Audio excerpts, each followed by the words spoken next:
The pen had been sitting in his hand for the better part of an hour. Emmett Pruitt was not a man who struggled with things. He had pulled a breech calf from a heifer in the dead of February with his bare hands, the temperature below nothing, working by lantern light while the wind tried to take the barn door off its hinges. He had re-roofed the house the summer his wife was pregnant with Wren, nailing shingles in 100-degree heat until his hands bled and his vision swam, and he had not stopped until it was done. He had buried his wife in the spring, in the hard ground behind the elm tree she had loved, and he had dug the grave himself because he did not want anyone else to do it.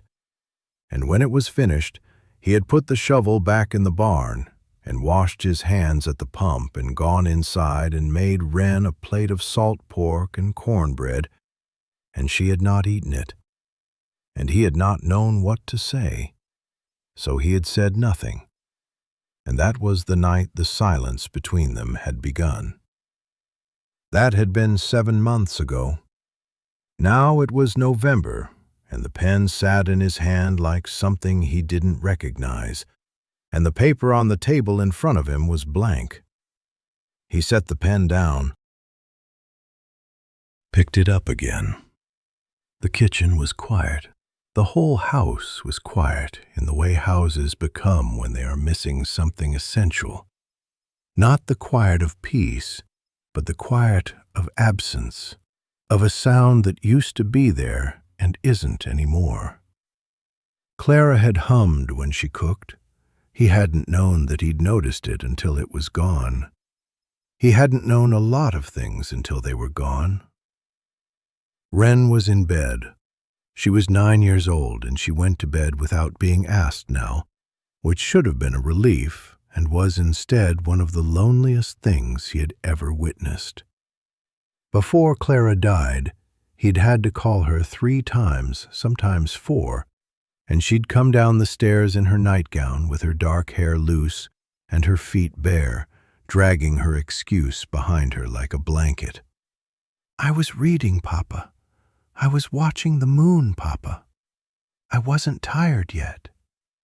And Clara would try to be stern and fail because Wren had her mother's eyes, and Clara could never hold a firm face when those eyes were aimed at her. Now Wren went to bed at dusk, quiet as a cat, and the house closed over her absence like water over a stone. He picked up the pen. "Widower," he wrote, and then stopped. That was the word. That was the whole of it. The shape of the last 7 months pressed into 8 letters. He looked at it for a long moment. Then he continued. "Widower, age 41, with 1 child, seeks a woman of sound character and practical disposition for the purpose of matrimony. The work is farming. Nebraska Territory, outside Harlan's Crossing. The child is 9 years of age, a girl, and has not spoken since the death of her mother in April last. A woman with patience and some experience with children would be preferred. I'm not a difficult man. I can offer a solid house, a wood stove, and honest work. I am looking for a partner, not a servant. Write to E. Pruitt, care of the Harlan's Crossing Post, Box 7. He read it back. It sounded like a bill of sale. He thought about rewriting it. He thought about it for a while, the pen hovering, and then he decided that a man who rewrote things was a man who second-guessed himself, and he had not gotten this far, the farm, the house, the years, by second-guessing himself. The words were plain. The words were true. If a woman read them and found them insufficient, then she was probably not the woman for this particular life. He folded the paper, creased it with his thumbnail, the way Clara used to fold letters, pressing the edge down twice with that precise, patient gesture of hers. He hadn't meant to do it that way. He sat with the folded paper in his hand and looked at the wall. The truth, and Emmett Pruitt was, above all things, a man who could face the truth when it was standing directly in front of him, was that he had written the letter because of yesterday morning. He had come in from the barn at first light to find Wren sitting at the kitchen table with her primer open in front of her and her finger tracing the words on the page, and he had stood in the doorway, still holding his hat, watching her, and he had thought, "Say something." He had thought it with everything he had, the way you push against a door you believe to be stuck, throwing your whole weight into it. "Say something to me." And Wren had looked up and seen him standing there, and her face had done the thing it always did now, a closing, like shutters being drawn, and she had looked back down at her primer, and the silence had stretched between them like a field he did not know how to cross. The doctor in Harlan's Crossing, a young man named Holt, who smelled of carbolic and spoke with the careful authority of someone who had recently finished his schooling, had told Emmett that grief could do this to a child, that it was not uncommon, that the voice would return in time with patience and gentle handling. Emmett had nodded and paid the man and driven home and thought about patience, which was not a quality he possessed in any great quantity, and thought about gentle handling, which was not a language he had ever been fluent in, though he had loved his wife and loved his daughter, and would have said so if anyone had asked him directly. No one had asked him directly. The problem, and he had turned this over in his mind the way you turn over a stone to see what's underneath, though he didn't much like what he found, was that he did not know what to do with a silent child. He knew what to do with a field that had gone fallow, with a fence line that had come down in a storm, with an animal that was sick or injured or lost. He knew how to work. He did not know how to sit with a child who would not speak and simply be present in the silence, which was apparently what was required, and which felt to him like doing nothing. And doing nothing was the thing he could least abide. He needed help. He needed, and this was harder to admit, harder than almost anything, he needed someone who knew how to do the things he didn't. He wasn't lonely. He told himself this firmly, setting the folded letter on the table beside the lamp. He was practical. He was a practical man making a practical decision. The farm needed a second pair of hands. The child needed a woman's influence. He was 41 years old, and the winters in Nebraska territory were long, and the house was cold in the way houses are cold when they are missing something essential. And he was not lonely. He was simply. He did not finish the thought. He picked up the letter and put it in his breast pocket, next to the worn edge of the photograph he carried. Clara, on the day they'd arrived at the homestead, standing in front of what was then barely a frame of walls, squinting into the sun, laughing at something he'd said, her hand raised to shield her eyes. He'd taken the photograph down from the wall the week after she died, not because he couldn't bear to look at it, but because he could, and that was worse. He carried it instead, where it pressed against his ribs all day like a hand on his chest, like someone reminding him to breathe. He stood up from the table, took the lamp, and walked the familiar dark hallway to the stairs, pausing at the bottom, looking up. From the top of the stairs, from behind the closed door of Wren's room, there was nothing. Silence. The kind of silence that has weight and texture that you could press your hand into like dough and leave a print. He stood there longer than he should have. In the morning, he would drive into Harlan's Crossing and post the letter. The paper would go out on Friday. By the following week, or the week after, or some week after that, he might have a response. He might have several.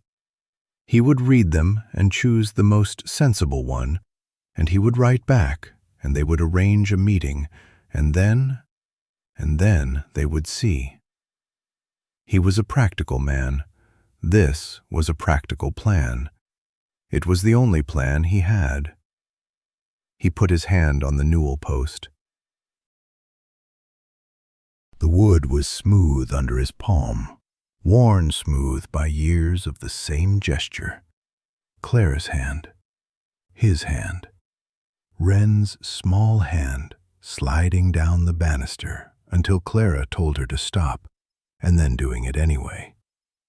He wondered if Wren still slid down the banister when he wasn't watching. He realized he didn't know. He realized he didn't know a great many things about his daughter's daily life, about what she did in the hours when he was in the fields or the barn, about what she thought, about whether she was all right in any of the ways that mattered. He realized, standing at the bottom of his own staircase in the dark, that he had not once in 7 months simply gone upstairs and sat with her. He had checked on her the way you check a fence line. A look, a confirmation that nothing was broken, a turn back to the work. But he had not sat with her. He thought about going up now. He stood there for a long time, long enough that the lamp began to gutter, the oil running low. Then he turned and went back to the kitchen to refill it, telling himself he would do it tomorrow. He would do it soon. He would find the words, though the truth, the hard, flat truth he kept turning over, was that he didn't know what words there were. And the other truth, the one he didn't let himself look at directly, was that he was afraid. Afraid of her silence. Afraid of what it meant. Afraid that she was in there, behind it, hurting in ways he couldn't see and couldn't fix, and that no amount of practical planning, no letter posted to a newspaper, no woman brought in from somewhere sensible, would change the fact that he had been standing at the bottom of these stairs for 7 months and had not once gone up. He trimmed the lamp. He sat back down at the table. He put his hand over the pocket where the letter was and felt the edge of the photograph beneath it, and sat in the quiet of the house that was missing something essential.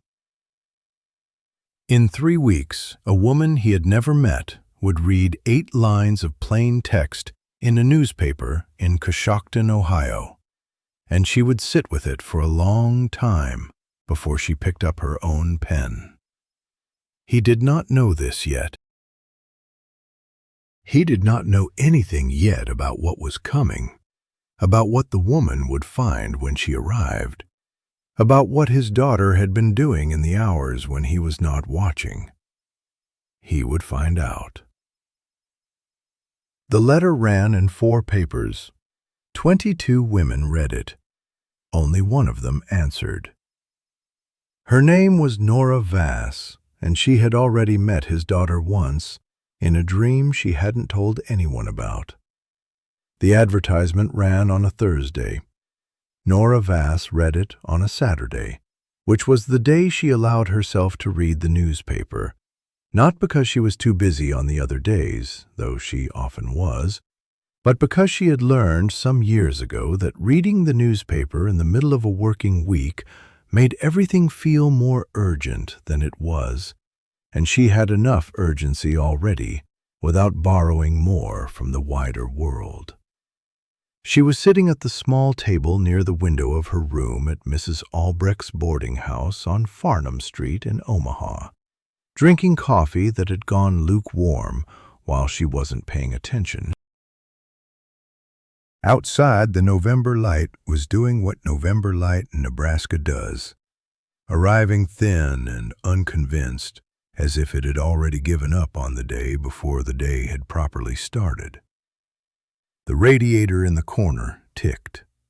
Somewhere below her, one of the other boarders was playing scales on the parlor piano. Halting, dutiful scales, the kind a child plays when a parent is watching. She almost missed the advertisement entirely. It was tucked between a notice for a farm auction in Saunders County and a small announcement about a church social in Harlan's Crossing. And it was so brief, so plainly worded, that it looked less like an appeal and more like a note someone had dropped on their way to somewhere else. She read it once, quickly, the way she read most things. Then she set down her coffee cup and read it again. Widower, 41, with daughter aged 9, seeks woman of patient and practical character for marriage. Daughter has not spoken since mother's passing in April. Farm outside Harlan's Crossing, Nebraska. Respond to Box 14, Harlan's Crossing Post. That was all. No promises, no inventory of the man's virtues or his acreage or his church attendance. No assurances that the right woman would find herself well provided for, which was what most of the advertisements said, as though women were plants that required only adequate soil and reliable water. Just, daughter has not spoken since mother's passing. Just, patient and practical. Nora sat with it for a long time. She was 34 years old. She had been almost settled 3 times in her life, which was 2 times more than most women she knew, and 1 time more than she could comfortably account for. There had been the fiancé in Cincinnati who had become, through a series of small failures of nerve on both their parts, simply a man she used to know. There had been the cousin's house in Kansas, where she had been useful and welcome and quietly suffocating for 2 years before she made herself leave. And there had been Omaha, which she had come to 6 months ago with 2 trunks and a moderate amount of savings and the firm intention of staying, though she had not yet been able to explain to herself precisely what staying would look like. She gave piano lessons. She took in mending. She was good at both of these things in the way that she was good at most things, thoroughly, without particular joy, with the steady application of a person who has learned that competence is a kind of armor. The children she taught were, most of them, ordinary children, squirming, distracted, occasionally sweet. She liked them well enough. She did not love them the way she sometimes thought she was supposed to. She had not answered an advertisement before. She had thought about it in the abstract way one thinks about things one is not quite ready to do, the way she thought about learning German or writing to her mother more often. It had seemed to her like a form of defeat, though she was honest enough with herself to acknowledge that this was a stupid way to think about it, that defeat was the wrong word entirely, that what she was really afraid of was something more like exposure, of being seen as a woman who had run out of ordinary options and was now resorting to extraordinary ones. But this advertisement did not feel like a resort. It felt like something else. She thought about the daughter, 9 years old and silent since April. She tried to imagine what that kind of silence would feel like from the inside. Not the silence of a child who had nothing to say, but the silence of a child who had decided, for reasons that must have seemed completely sufficient to her, that the world did not deserve the sound of her voice. Nora had known a child like that once, a boy in the school where she'd student taught in Cincinnati, who had gone quiet after his older brother drowned. The teachers had called it stubbornness. Nora had thought, even then at 22, that stubbornness was the wrong word, that there was something more careful in it than stubbornness, something that looked from a certain angle like self-preservation. She got up from the table and went to the window. Below on Farnham Street, a woman was trying to manage an umbrella and a large paper parcel at the same time, losing the argument with both. A streetcar moved through the gray morning like a slow idea, patient and practical character. She almost laughed. If there was one thing she had become over the course of her almost settled life, it was patient and practical. She had been patient with the fiancé who could not commit. She had been practical about leaving Kansas. She had been patient and practical about the mending and the piano lessons and the lukewarm Saturday coffee and the radiator that ticked. She had been so patient and practical for so long that sometimes she woke in the night with the uneasy feeling that she had accidentally become a very efficient machine, and she would lie in the dark of her room at Mrs. Albrecht's and try to remember what she had wanted when she was young enough to want things without immediately calculating their likelihood. She had wanted, she thought, to be necessary to someone.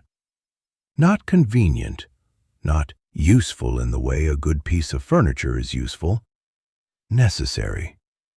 The way certain people are necessary to certain other people without logic or negotiation, as a simple fact of the arrangement of the world. She went back to the table. She picked up the newspaper and read the advertisement a third time.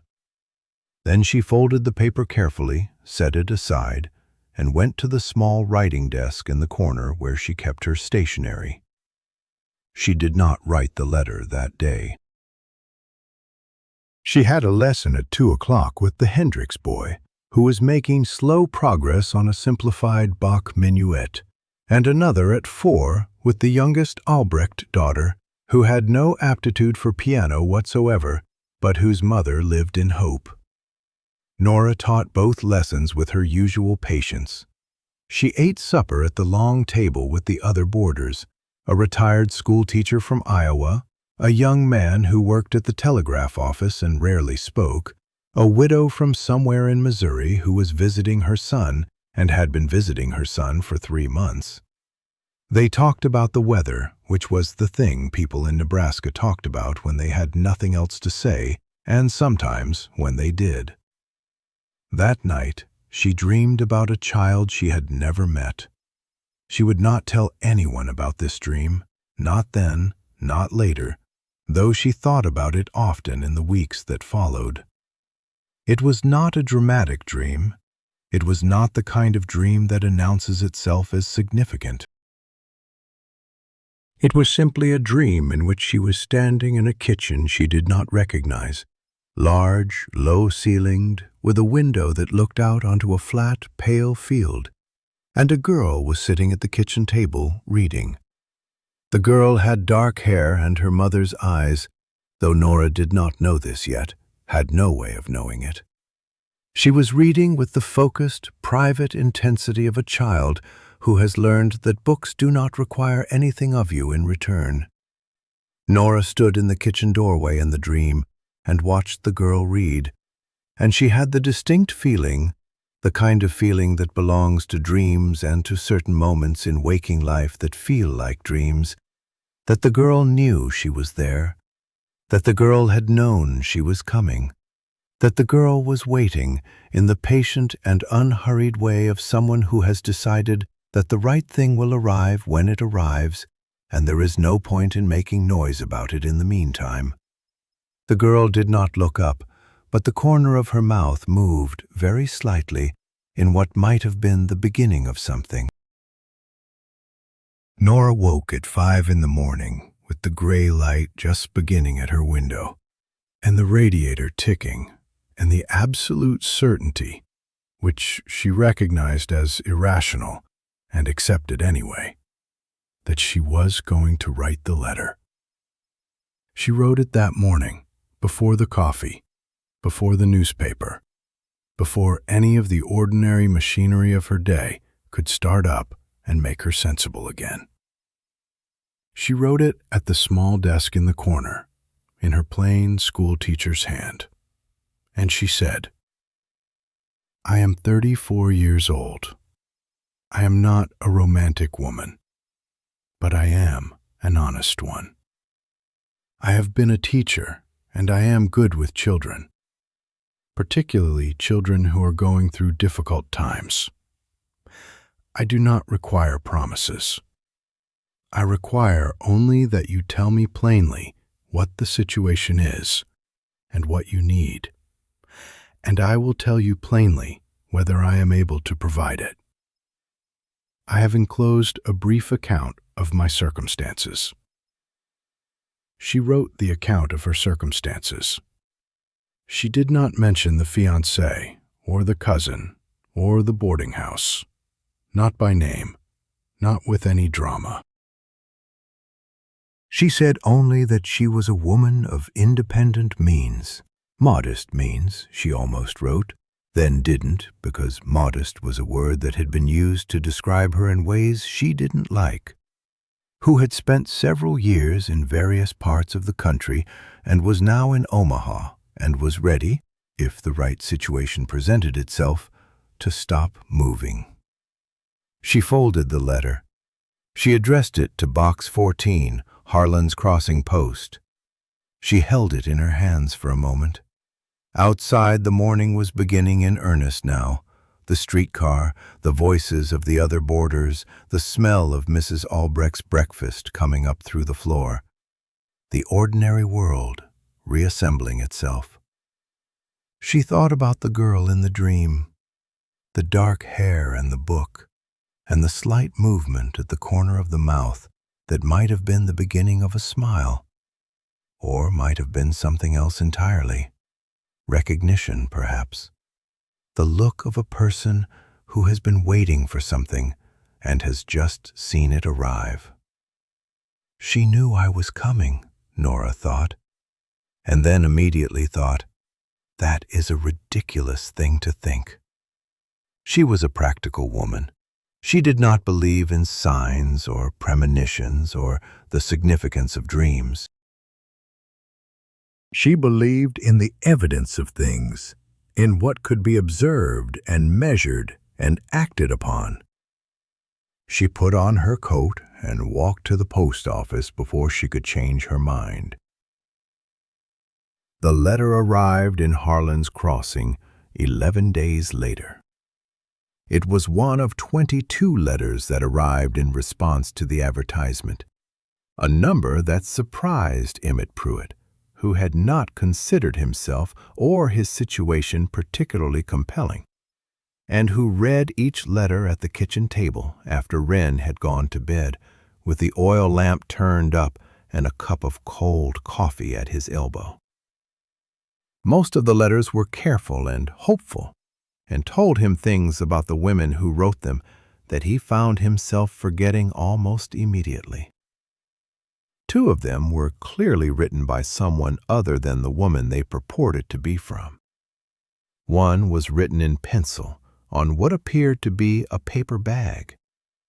He read Nora Vass's letter twice. It was not the most elegant letter. It was not the most detailed or the most reassuring. It did not tell him she was a good cook, or that she was accustomed to farm life, or that she had always wanted children of her own.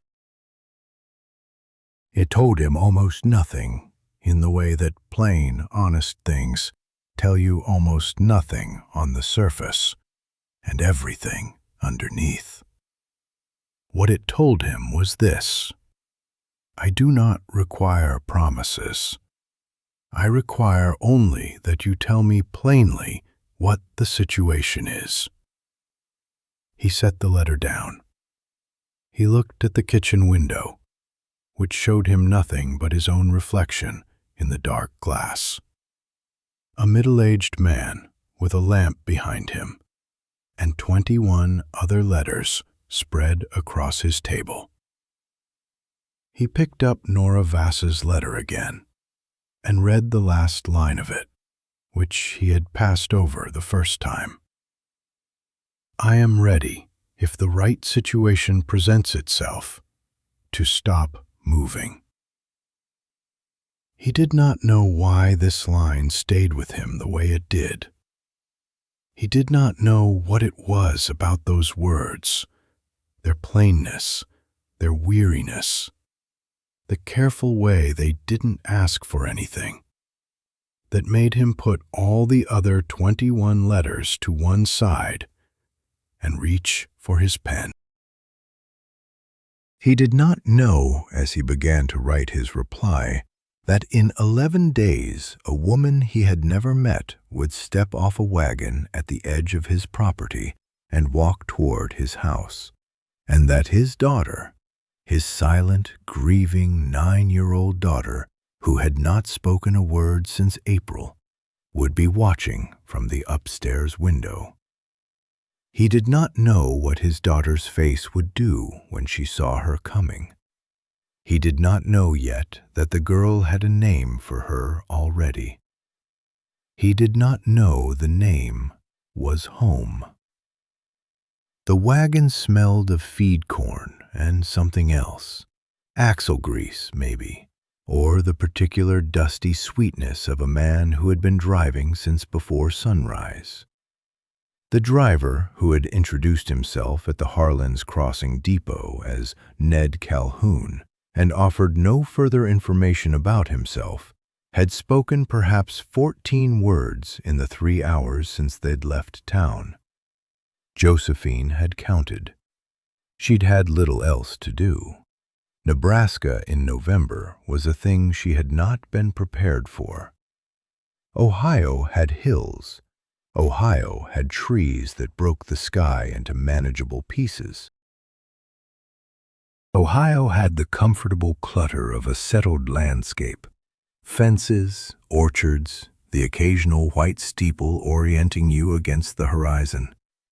Nebraska, from what Josephine could see, had made a different arrangement with the world entirely.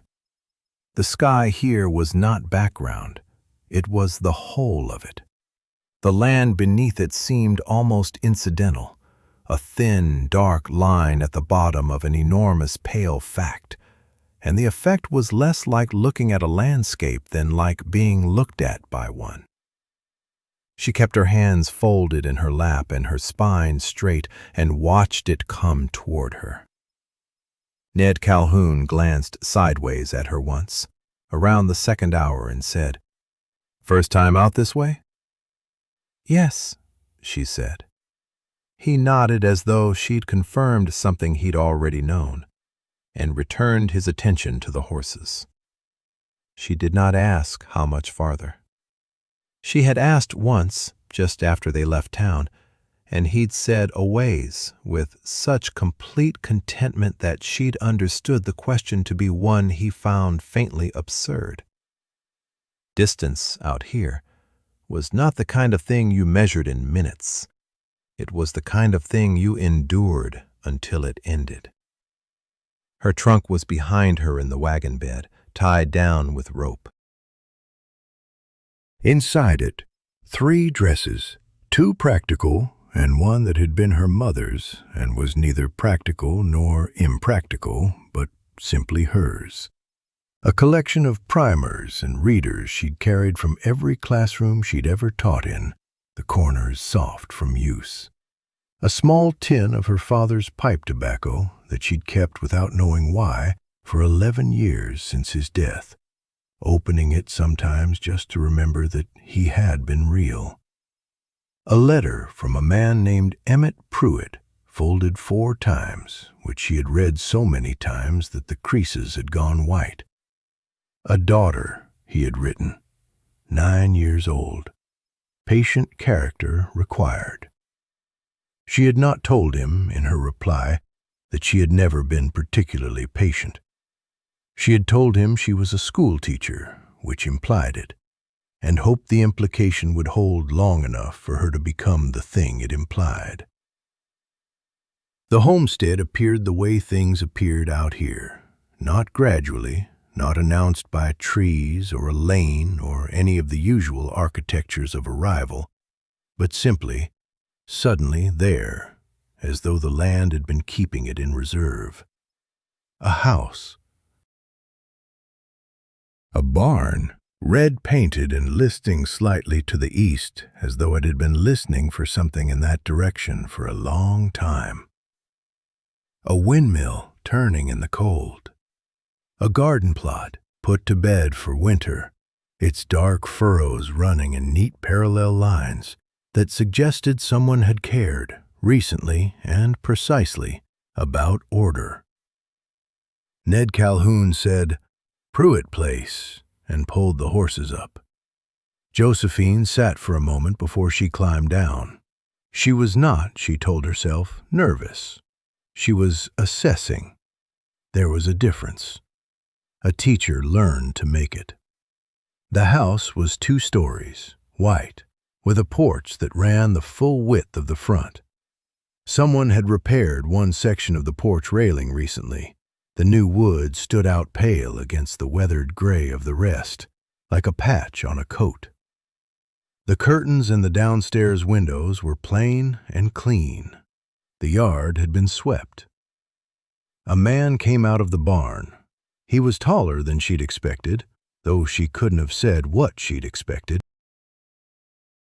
He walked with the slight forward lean of a man accustomed to walking into wind, and he was wiping his hands on a cloth that he then folded and put in his back pocket, with a motion so habitual it was nearly invisible. He had a plain face, not unhandsome, but built for use rather than admiration. The kind of face that would look the same at 40 as it had at 30, weathered to a consistent condition and likely to stay there. He stopped a few feet from the wagon and looked at her. She looked back. "Miss Mallard," he said. His voice was lower than she'd expected, more careful. "Mr. Pruitt." He helped her down from the wagon, his hand under her elbow, brief and correct, and then stood back and let her find her footing on the frozen ground. She appreciated that. Men who hovered when you were finding your footing were men who didn't trust you to find it. "I'll get your trunk," Ned Calhoun said, to no one in particular, and began untying it. Emmett Pruitt looked at her the way a man looks at something he is sent away for and is now reckoning with the reality of. She had expected this. She had looked at his letter the same way more than once, holding it at a slight distance, as though the right focal length might resolve it into something more certain. "You had a good journey?" he asked. "Long," she said, "but yes." He nodded.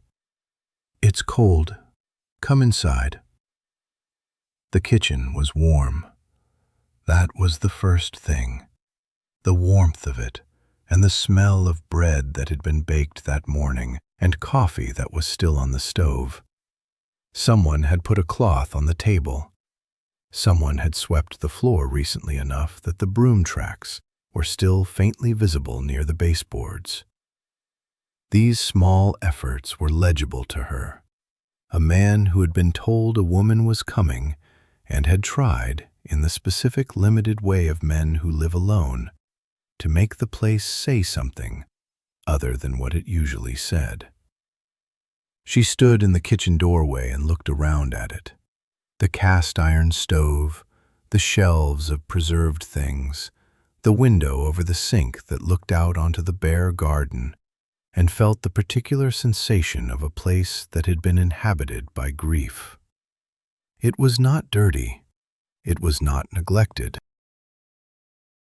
It was simply a house in which the person who had known how to make it warm in all the ways that weren't temperature had been absent for 7 months, and the remaining people in it had been doing their best with the warmth that remained. "Sit down," Emmett said, and then, as though hearing himself, "Please." She sat. He poured coffee without asking if she wanted any. She decided she liked that. "Wren's upstairs," he said. The name stopped her. "Wren?" "My daughter." He set the coffee in front of her and sat across the table, wrapping his hands around his own cup. "Her name is Louisa. We've always called her Wren." He paused. "She knows you're coming." "Did she—" Josephine stopped, choosing her words. "How did she receive the news?" Emmett Pruitt looked at his coffee. It was a long moment before he answered. "She didn't say," he said, and the flatness of it, the way he said it without self-pity as a plain fact about his life, told her more than the letter had. She wrapped her hands around the cup. The coffee was strong and slightly bitter and exactly right. "I should tell you," he said, "what I told you in the letter about her condition." "You don't have to. I'd rather." He looked up at her then, direct and uncomfortable in the directness, the way of a man who had decided to do something difficult and was doing it before he could decide otherwise. "She hasn't spoken. Not since April. Not to me, not to anyone in the house. The doctor says there's nothing wrong with her, physically. He says it's grief. He says she'll come back to herself in time." He paused. "It's been 7 months. Josephine said nothing. "I need you to understand what you've come to," he said. "I didn't want to—" He stopped, started again. "I wrote it plain in the letter, I know.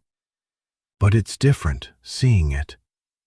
I wanted you to know before you saw her, so it wouldn't—" He searched for the word.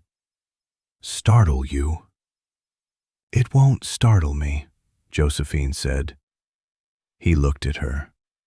"I've taught school for 9 years," she said. "Children who don't speak are not always children who have nothing to say." Something moved across his face. Not quite relief, something more cautious than relief, the expression of a man who wanted to believe something and was holding himself back from believing it too fast. "She's a good girl," he said. She was, before.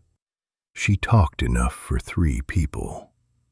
His mouth did something that wasn't quite a smile. Her mother used to say she narrated her life like she thought someone was writing it down. The tenderness in his voice when he said her mother was not something he was performing. It was simply there, unguarded, the way grief is sometimes unguarded when you're talking about someone else's grief instead of your own. Josephine thought of the letter, patient character required. She thought of what she'd written back. "I am a practical woman, Mr. Pruitt. I am not easily discouraged." She hoped that had been true when she wrote it. She heard the footstep on the stairs before either of them said anything else. One footstep, then nothing. Then, very faintly, the creak of a board that suggested someone had sat down on a step, carefully, deliberately, and was now settled there. Emmett Pruitt's face did not change, but his hands tightened slightly around his cup. He did not turn toward the doorway that led to the hall and the stairs. He kept his eyes on the table, on his coffee, on the middle distance of a man who had learned, through some long and painful education, not to look too quickly, not to move too fast, not to do anything that might cause the small presence on the stairs to retreat. Josephine understood this without being told. She kept her own eyes where they were. "She'll come down," Emmett said quietly, "or she won't." Josephine nodded and lifted her coffee cup and looked out the window at the bare garden and the windmill turning against the white sky. And then, from the hallway, from the direction of the stairs, came a sound so small she might have imagined it. A voice, a child's voice, barely above a whisper and not directed at either of them, directed, it seemed, at no one, or at the wall, or at the particular quality of the air in the hallway, as though the girl were simply thinking aloud in the private way of children who have not yet learned that thoughts can be private without being spoken. One word, just one. Josephine kept her face still. She kept her hands around her cup. She kept her eyes on the window, but she heard it. And when she heard it, she understood with the absolute certainty of a woman who had spent 9 years listening to children, that Emmett Pruitt had never heard his daughter make that sound, that he did not know, had no way of knowing, that the silence he had been living inside for 7 months was not the whole of the story. She set her cup down. Emmett looked at her, reading something in her face. "What?" he said. Josephine looked at him for a moment, at this plain, careful, grieving man who had written a letter that sounded like a bill of sale because he didn't know any other way to ask for help, and made a decision about what to tell him. Not yet, she thought. Not yet. "Nothing," she said. "Tell me about the garden." The garden, it turned out, was mostly ambition. Emmett had put in a kitchen plot the previous spring, late, he admitted, because the ground had been slow and because he'd had other things occupying him that he didn't name, and it had produced unevenly. The beans had done well. The squash had gone to rot at the stem. The carrots were thin and crooked as old fingers, but edible, he said, with some apology in his voice, as though the carrots were a personal failing. Josephine had listened to all of this over the last of the coffee, asking questions that kept him talking, watching the way he relaxed incrementally as the conversation moved onto practical ground. Men like Emmett Pruitt were comfortable with problems that had solutions. A failing garden was a problem with solutions. She filed this away. She had slept her first night in the room that had been prepared for her, a small room off the main hall, plainly furnished, with a window that looked out toward the eastern rise of the land. The bed was clean. Someone had put a folded quilt at the foot of it, a double wedding ring pattern in blues and faded yellows, the kind of quilt that took months and meant something. She had not asked whose it was.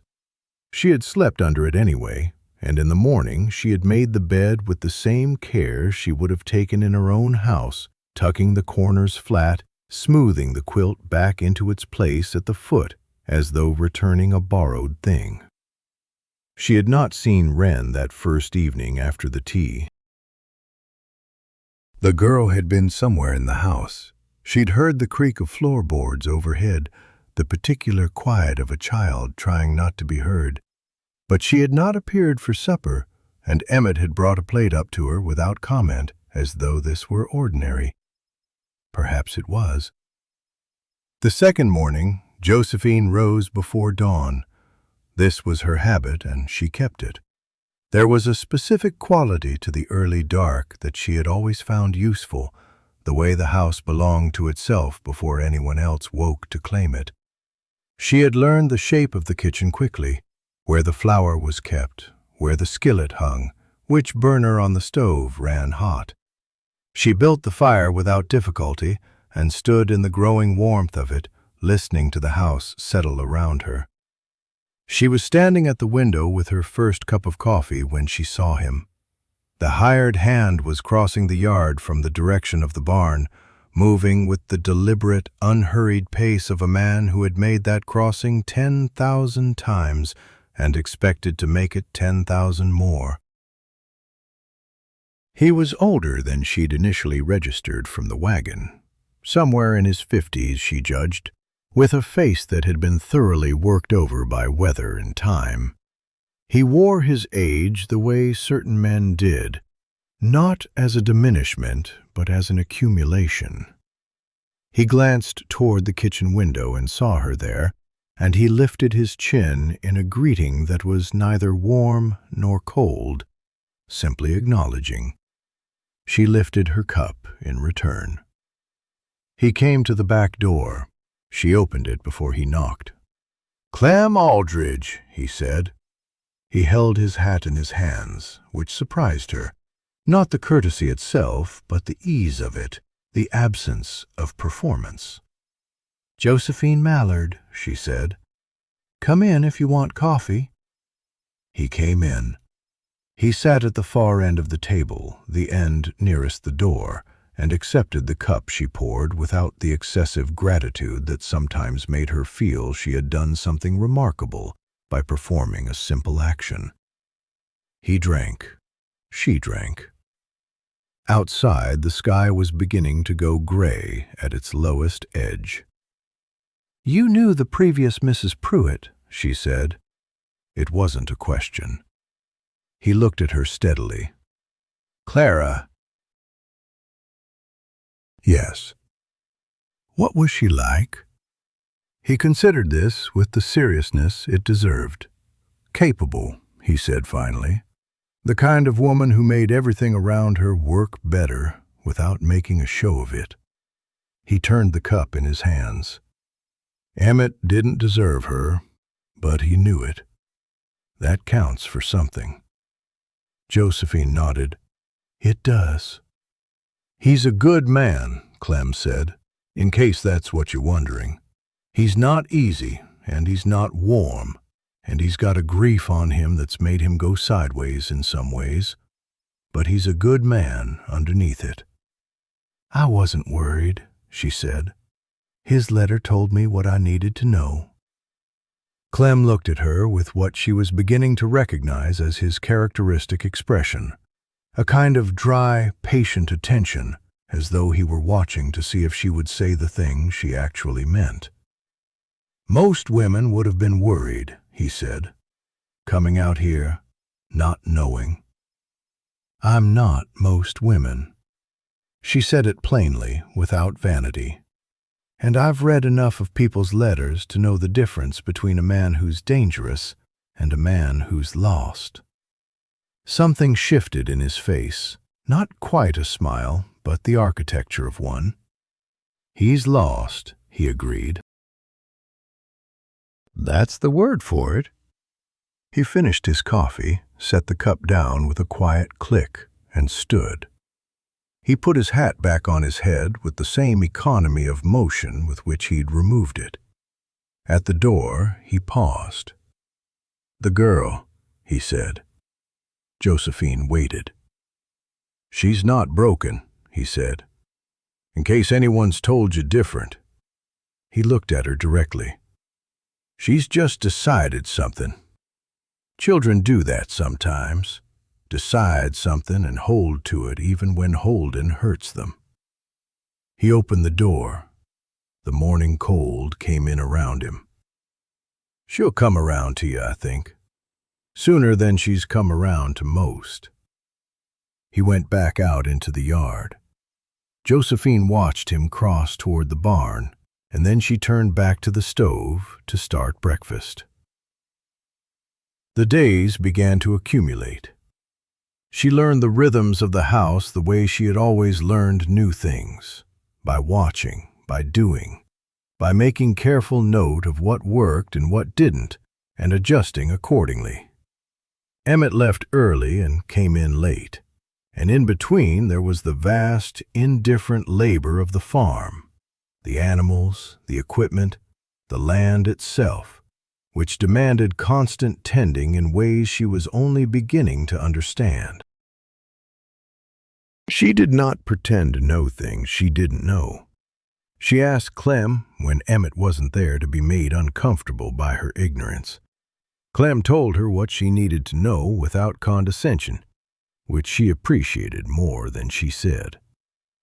Wren she approached the way she might approach a wild thing, obliquely, without pressure, making herself known without making demands. The girl was everywhere and nowhere. She moved through the house like weather.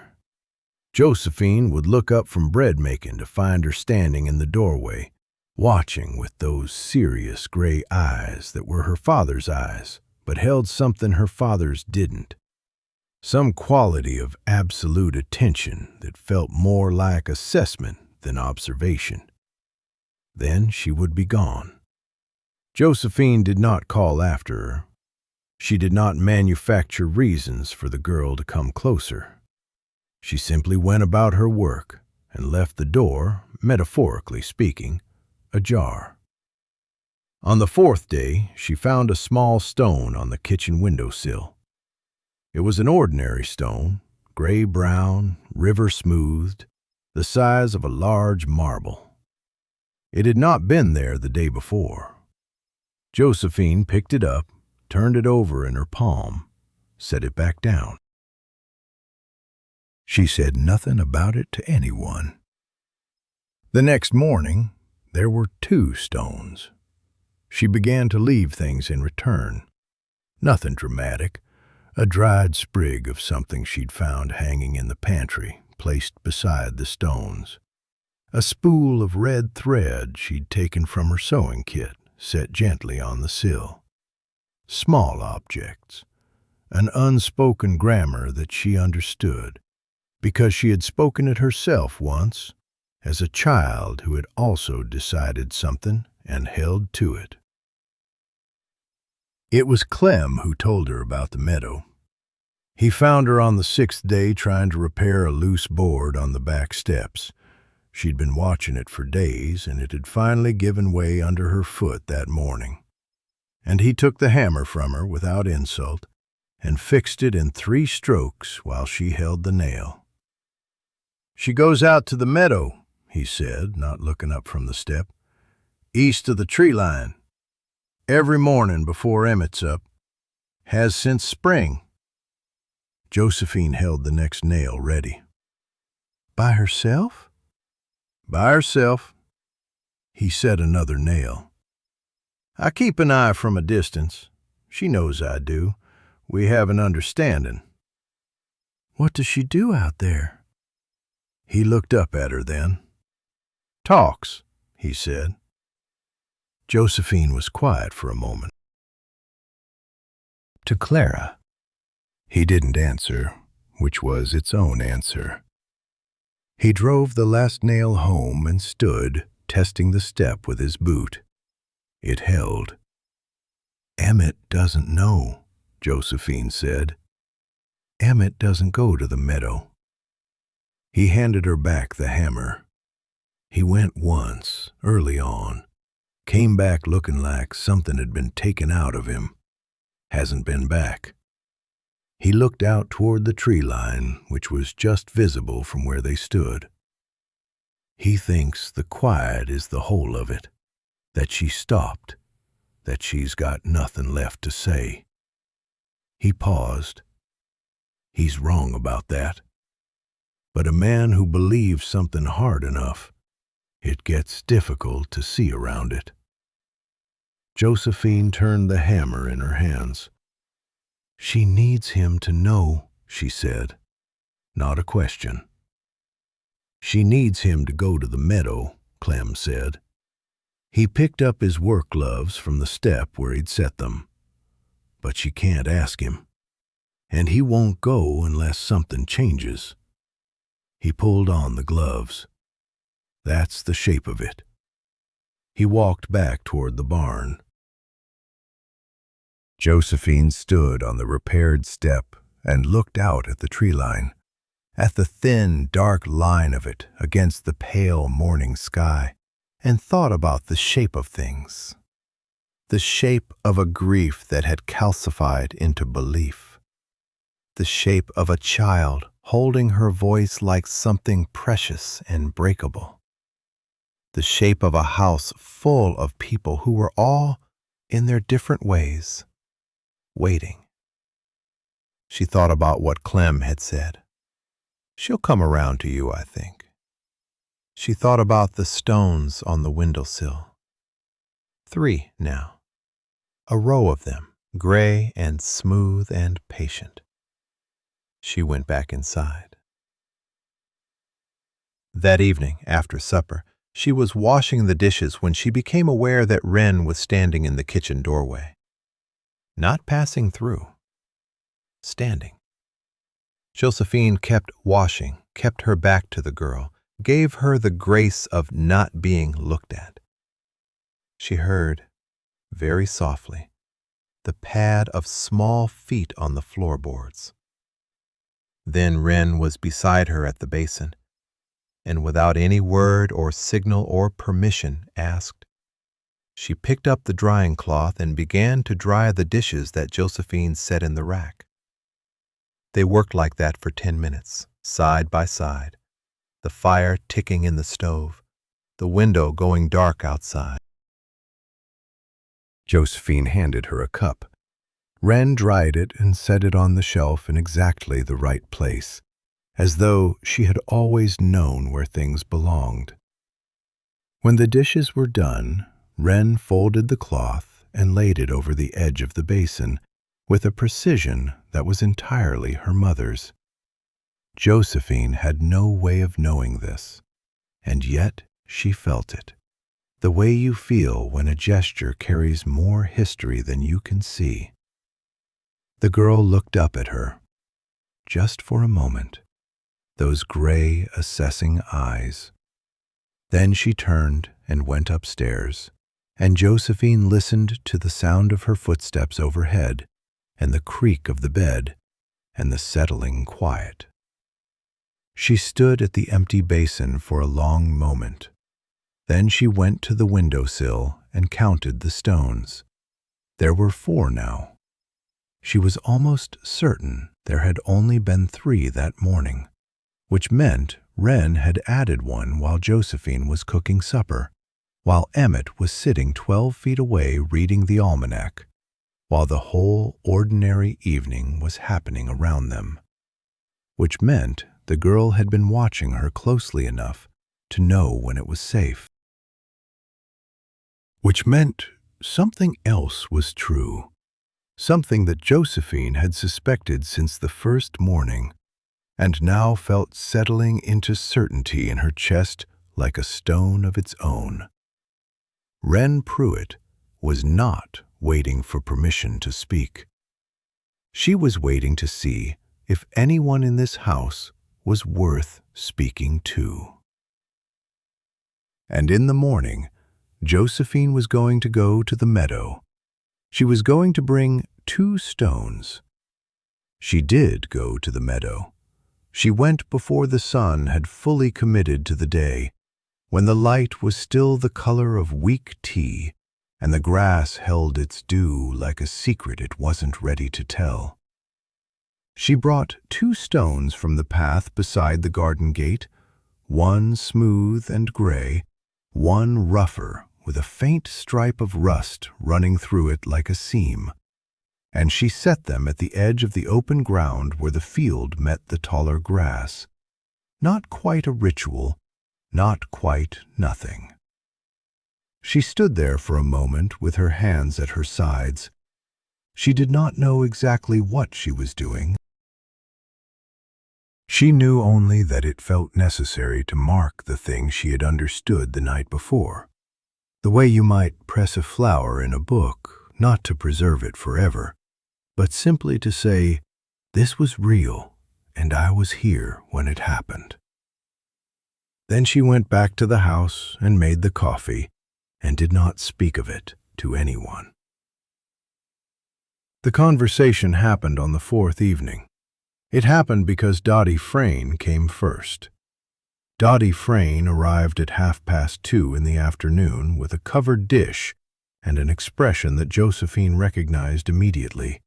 She had seen it on the faces of women who ran church committees and organized school picnics, women whose generosity had a grain of territory in it, a faint, proprietary shine. Josephine had been a schoolteacher for 11 years. She knew that expression the way a sailor knows the shape of a particular cloud.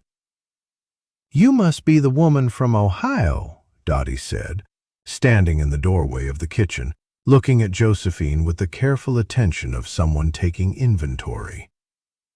"I must be," Josephine agreed, and dried her hands on her apron and offered to put the kettle on. Dottie stayed for 45 minutes. She talked about the town, about the church, about the difficulty of the previous winter and the poor yield of the Hennessy farm 2 miles east. She talked about Clara Pruitt, briefly, carefully, the way you handle something fragile, not because you are tender with it, but because you do not want it to break in your hands and make a mess. She said Clara had been remarkable. She said it with a particular emphasis that Josephine understood was not entirely a compliment. She said very little about Wren, and what she did say, she said with a sigh.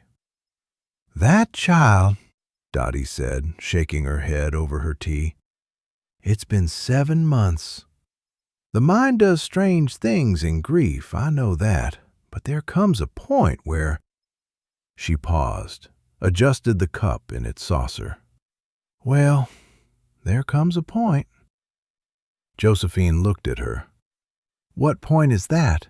she asked, in a tone that was perfectly pleasant and revealed nothing. Dottie looked at her with a flicker of recalibration. "A point where the child needs to be guided back," she said. "Firmly, with love, of course, but firmly." "Of course," Josephine said. After Dottie left, Josephine stood at the kitchen window and watched the wagon until it disappeared around the bend in the road. Then she turned back to the room and stood very still for a moment, feeling something settle in her chest that was not quite anger and not quite grief, but was adjacent to both. Firmly, she thought. With love, of course. She thought about the stone with the rust-colored seam. She thought about the sound of small feet on floorboards and the shape of a child moving through a room as if she were practicing the art of being invisible. Then she put the kettle back on and began to make supper. Emmett came in from the fields at dusk, and Wren came down the stairs at the sound of the door. Josephine had noticed she always did that, emerged at the sound of his boots on the porch, as if she needed to locate him, to confirm he was where he was supposed to be, and then retreated again when she saw Josephine watching. Not from fear, from something more complicated than fear. Josephine set the plate at the foot of the stairs without comment, and Wren took it, and the sound of her door closing was as quiet as everything else she did. Emmett watched this from across the room. He sat down at the table. He looked at his hands for a moment. Then he looked up at Josephine with an expression she had not seen on him yet. Not the careful distance of the first days, not the practical focus he wore when discussing the garden or the cost of seed. This was something rawer, something he had been carrying long enough that it had started to show through the seams. "Dottie came," he said. It was not a question. "She did." "She brought the potato dish." "She did." He nodded, as if this confirmed something. He picked up his fork, set it down again. "I suppose she told you about Wren?" "She told me some things," Josephine said carefully, sitting down across from him. "I'd rather hear it from you." He looked at her then, a long, assessing look. The kind she was beginning to understand was simply how Emmett Pruitt moved through the world, measuring things before he committed to them. She held it without flinching. "She stopped talking the day we buried Clara," he said. "April the 9th. She was standing at the graveside and she was all right, or she seemed all right, the way a child seems all right when they're holding themselves together by sheer will. And then we walked back to the house, and she sat down at the kitchen table and He stopped, looked at the window. She just didn't speak. That evening, the next morning, the morning after that. I thought it was grief. I thought I'd give her time, but the weeks went by and she still didn't." He stopped again. The kitchen was very quiet. Outside, the first crickets were beginning their argument. "Doc Harrelson came out in June," Emmett continued. "Said it was a condition that grief can cause in children sometimes. Said the mind closes off the voice as a kind of protection. Said she might come out of it on her own, or she might not, and there wasn't much to be done except be patient." He said the word patient with a flatness that told Josephine he had been turning it over in his hands for months, trying to find the useful edge of it. "I've been patient." "I know you have," she said, "but she doesn't." He pressed his mouth together. "I talk to her. I try to. I ask her about her day, about her primer, about what she wants for supper, and she just looks at me. She writes things down sometimes, on a slate, if she needs to tell me something practical, but she doesn't speak." He looked directly at Josephine. "Not one word. Not since April." Josephine looked at her plate. She was aware, with a precision that felt almost physical, of the weight of what she knew sitting in her chest. She was aware of the stone with the rust-colored seam still out in the meadow.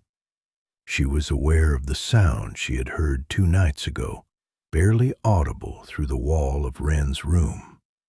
Not words exactly, but a voice, a small voice moving through something that had the rhythm of a story being told to no one, or to someone who wasn't there. She was aware that Emmett Pruitt was looking at her with the expression of a man who believed, genuinely and completely, what he was telling her. "She's never spoken since April," he said. "Not once." "That must be very hard," Josephine said, "for both of you." Something shifted in his face, a brief, unguarded gratitude for the both of you, she thought, for the acknowledgement that his own grief in this was real. He covered it quickly, the way men like him covered things, with a small movement of the jaw and a return to the practical.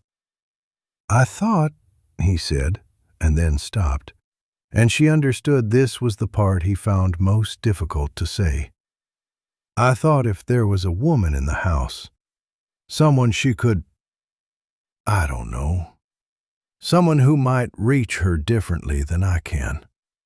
I'm not good at," he gestured vaguely at the air between them.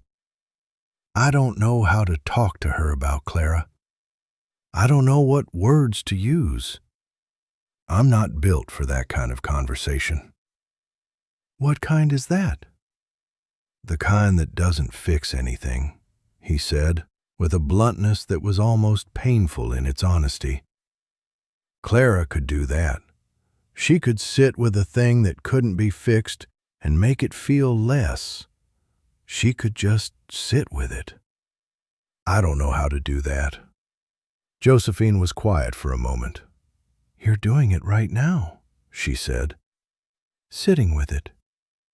He blinked, looked at her as if the thought had not occurred to him. Then he looked away, and she could see him processing that, filing it somewhere. And she thought, he is not a stupid man.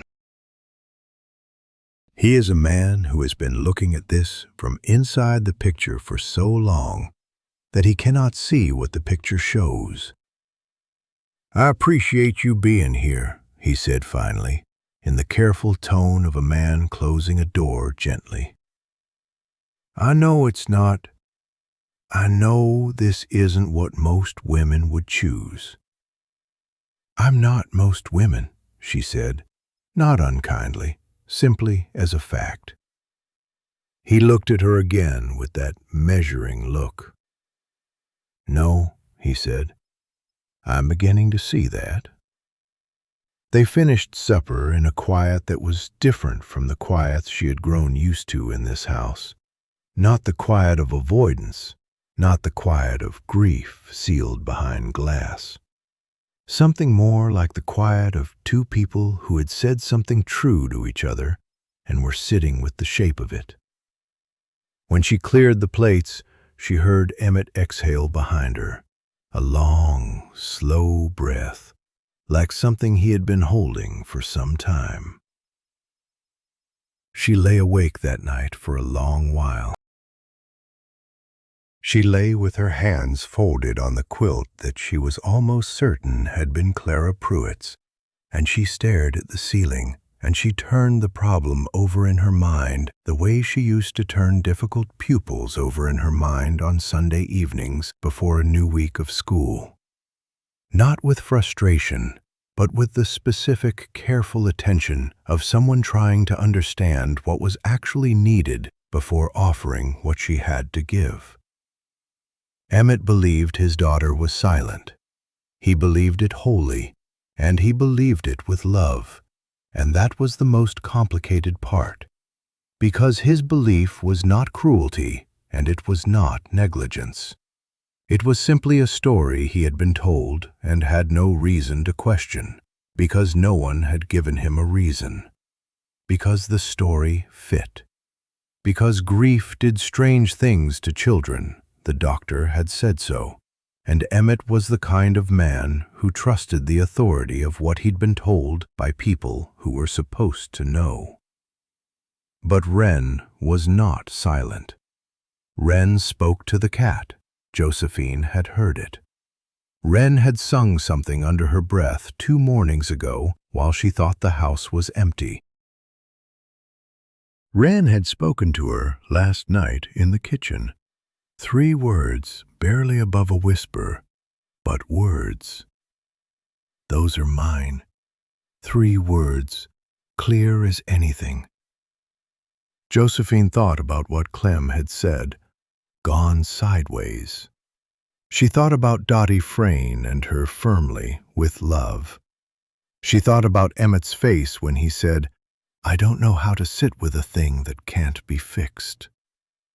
And she thought about a 9-year-old girl who had watched her mother die and had then watched her father go somewhere she couldn't follow and had made a decision, not a calculated decision, not a cruel one, but the kind of decision that a child makes in the body before the mind has words for it. A decision about where her voice was safe. The question was not how to bring the child back. The question, the one that had been sitting at the bottom of everything since Josephine arrived, since she'd read the letter in her boarding house in Omaha, since she'd pressed 2 stones into the earth at the edge of a meadow she didn't yet know the name of. The question was what she owed Emmett Pruitt, because she knew something he didn't, and tomorrow Dottie Frayne was coming back. She had said so in the particular tone of a woman who considers her return a form of civic duty.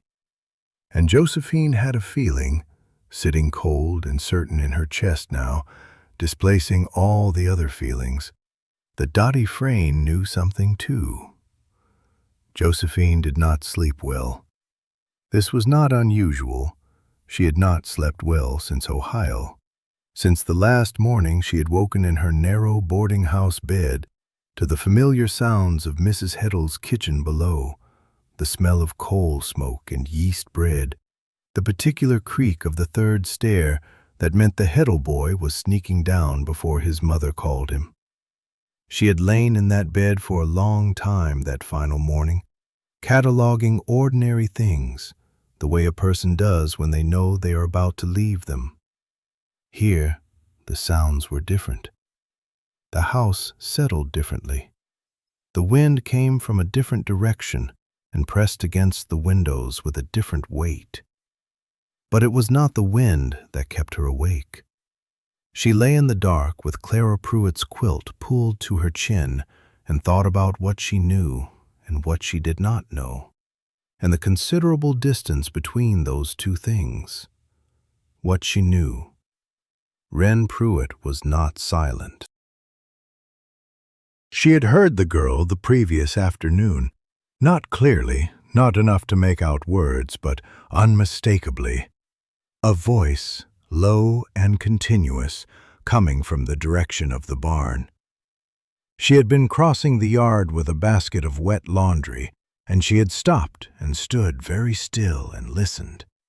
And the voice had gone on for nearly a minute before it stopped. She had heard a pause, then a soft sound she could not identify, perhaps a horse shifting in its stall, perhaps something else. And then the voice again, quieter.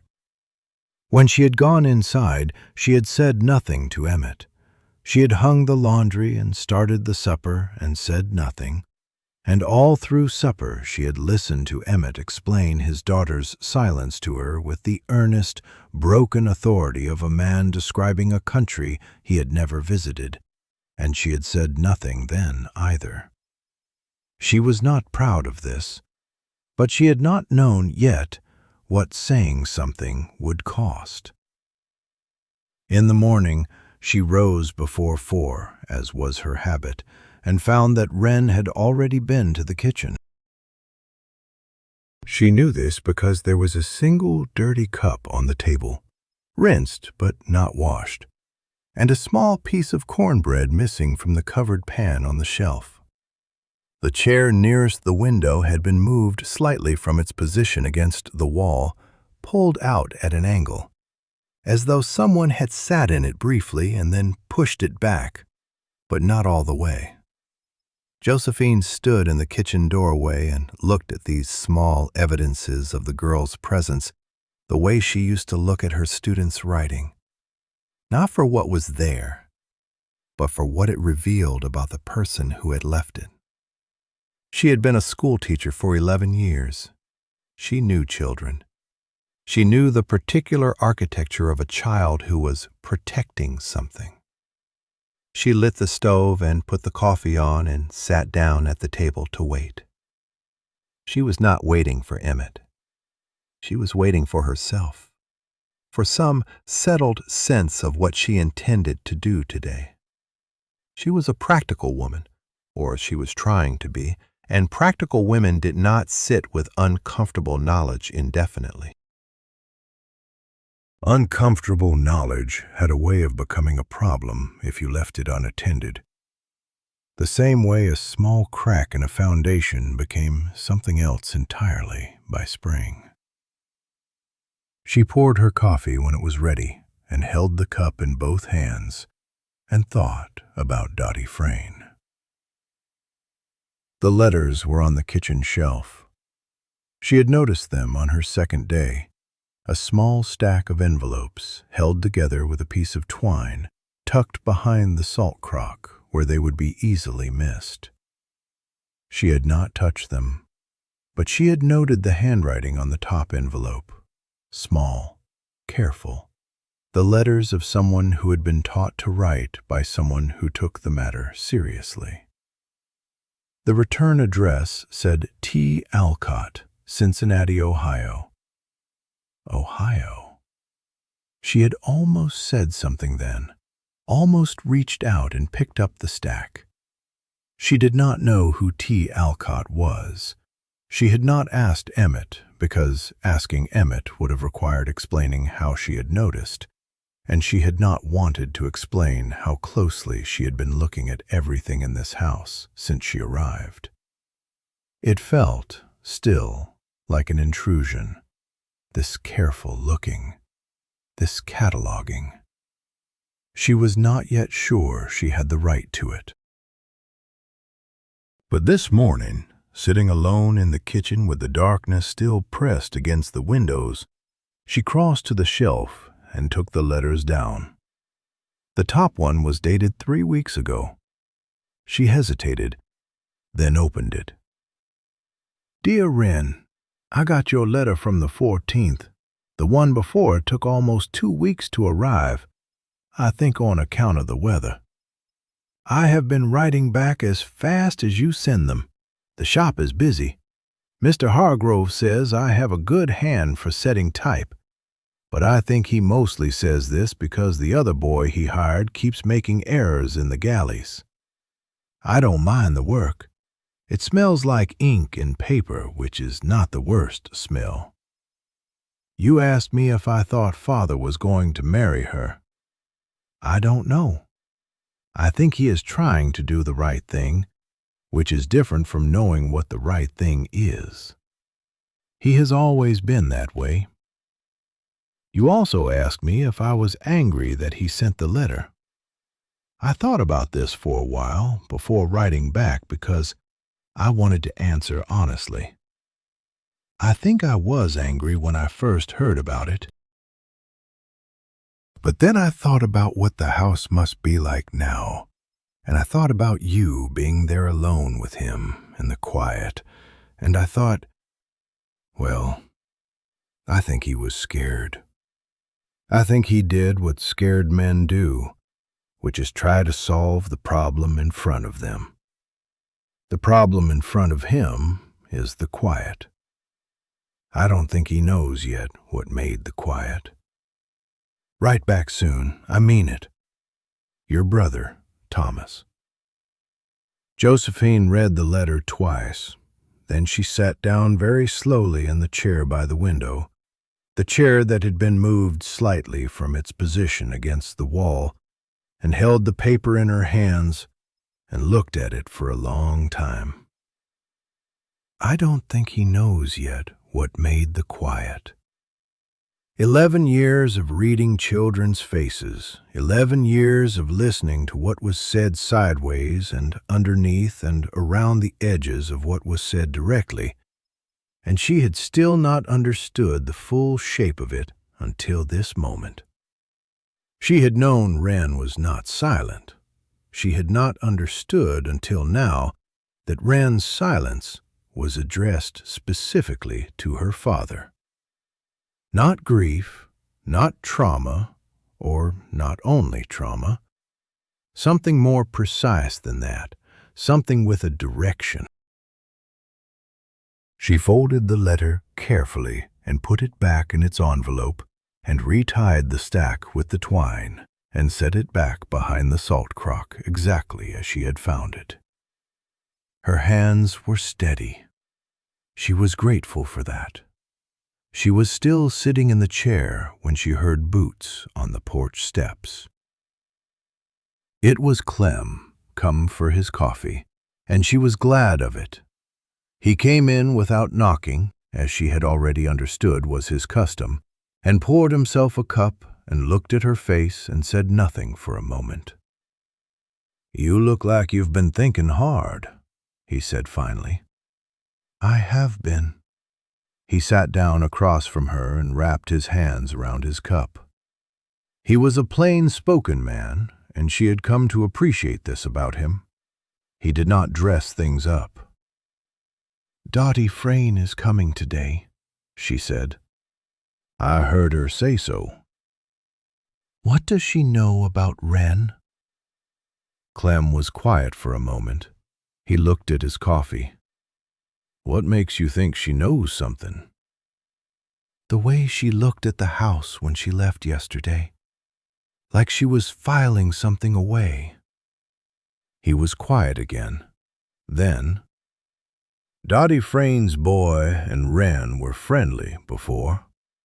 Used to walk the road together after school. Her boy told her some things. He paused.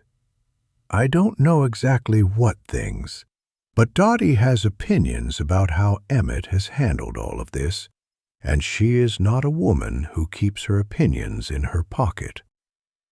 No, Josephine agreed. She is not. She looked at the window. The dark was beginning to thin at the edges, the flat Nebraska horizon doing what it did every morning, announcing itself slowly, without drama, simply becoming visible. Clem, she said, did Clara Pruitt leave letters? When she died, did she leave anything written down? He looked at her sharply. What makes you ask that? I don't know, she said, which was not entirely true. Just a feeling. He was quiet for so long she thought he wasn't going to answer. Then he said, there was a letter.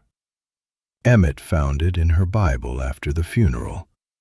I don't know what was in it, but I know he read it once and put it back, and hasn't taken the Bible off the shelf since. Josephine looked at the shelf above the stove. There was no Bible there. Where is the shelf? She asked. Bedroom, he said quietly. His bedroom. She nodded slowly. Josephine, his voice was careful. Whatever you're thinking about doing, just be sure you know why you're doing it. Whether it's for the girl, or whether it's to give Emmett Pruitt something he can hold against himself. The words landed harder than she expected. She felt the color come up in her face. That's a hard thing to say. Yes, he agreed. It is. She thought about it honestly, the way Thomas Alcott had said he wanted to answer his sister honestly. She sat with it and turned it over and looked at its underside. It's for the girl, she said at last. I think it's for the girl. Think or know? She met his eyes. I'm working on knowing. He nodded once and drank his coffee and said nothing more, which was, she had come to understand, his way of offering her something. By mid-morning, she had made her decision, or the decision had made itself, which was how it usually worked. She went to the barn. She did not go with any particular plan. She went because the barn was where she had heard the voice, and because she was a woman who believed that the right conversation happened in the right place, and because she had been circling this moment since she arrived, and she was tired of circling. The barn was dim and smelled of hay and horses and the particular mineral warmth of large animals in an enclosed space. She stood in the doorway and let her eyes adjust. Wren was in the far corner, sitting on an overturned bucket beside the roan mare's stall, a piece of paper on her knee and a pencil in her hand. She was writing. She looked up when Josephine came in. Neither of them moved. Josephine looked at the paper on the girl's knee. The girl looked at Josephine. The mare shifted and blew softly through her nose. Then Josephine said, very quietly, I won't tell him. Wren's eyes were her father's eyes, the same dark gray, the same quality of watchfulness, the same capacity for going very still. They studied Josephine with an attention that was almost uncomfortable. I mean that, Josephine said. Whatever you're not ready for, I won't push it. I'm not here to push anything. She didn't know if the girl would respond. She had not expected her to.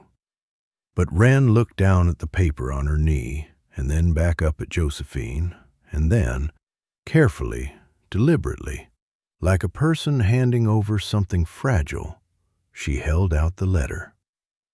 Josephine crossed the barn and took it. It was addressed to Thomas Alcott, Cincinnati, Ohio.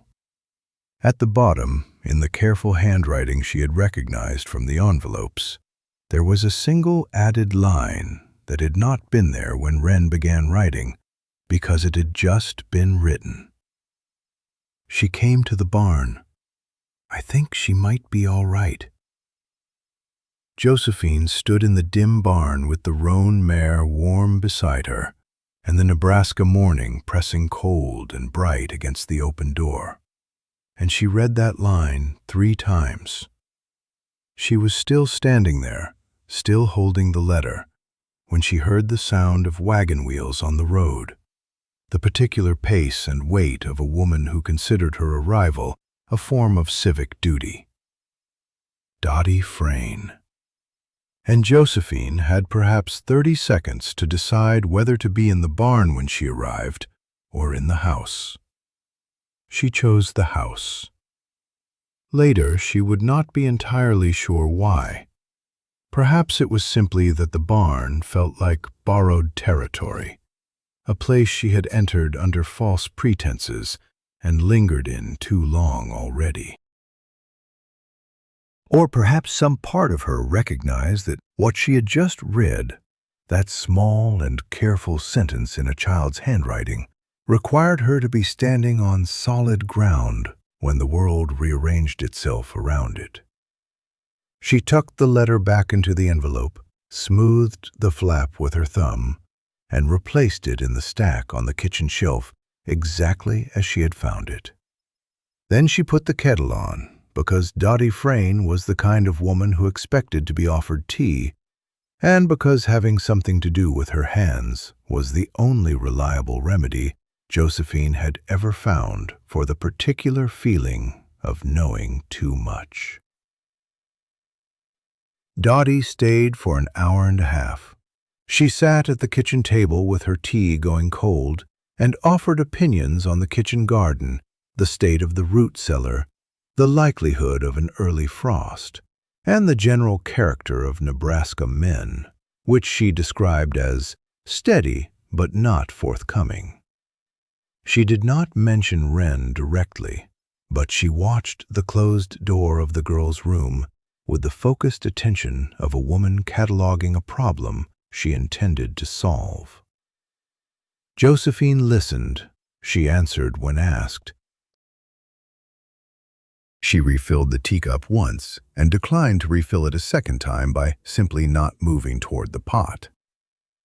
When Dottie finally gathered her shawl and her basket and said, with the particular brightness of a woman who believes herself to have been helpful, "Well, I'm sure you'll find your footing," Josephine smiled and said she was sure she would. She stood at the door and watched the wagon until it rounded the bend in the road. Then she turned back to the kitchen. Wren was standing in the doorway of her room. She was barefoot, her dark hair loose around her shoulders, and she was watching Josephine with an expression that was difficult to read. Not hostile, exactly, but careful. The expression of a child who has learned to wait and see. "She talks a lot," Wren said. It was the first time she had spoken directly to Josephine. Her voice was clear and slightly hoarse from, Josephine suspected, deliberate underuse. The words were delivered with a flatness that was not rudeness, but assessment. Josephine considered several responses and settled on the most honest one. "She does," she agreed. "She means well, I think. But she talks a great deal." Something shifted in the girl's face. Not quite a smile, the precursor to one. She told Papa I needed a firm hand. Wren said this without particular heat, the way a person reports the weather. Last spring, and the spring before. What did your Papa say? Nothing. Wren moved into the kitchen, not toward Josephine, but toward the window, and stood looking out at the yard. He never says anything to her. He just gets quiet. He's good at quiet, Josephine said carefully. Yes. A pause. So am I. The days that followed had a different texture. Wren did not transform overnight into a talkative child. She remained reserved, and there were mornings when she moved through the kitchen without acknowledging Josephine at all, retreating back into whatever interior country she inhabited. But there were other mornings, more of them as the weeks wore on, when she appeared at the kitchen table while Josephine was making biscuits, and sat and watched, and occasionally said something. She said once that Clara had made biscuits differently. Flatter, she said. She pressed them down with her palm. Josephine pressed her next batch down with her palm. They were better. She said so. Wren looked at the biscuits for a moment and then looked away, and Josephine understood that she had done something right without being able to name exactly what it was. She was careful not to make too much of these exchanges. She did not lean into them, did not brighten her voice or ask questions that required more than Wren was ready to give. She simply continued to be present in the kitchen, continued to do the work of the household, and allowed the girl to come and go as she needed to.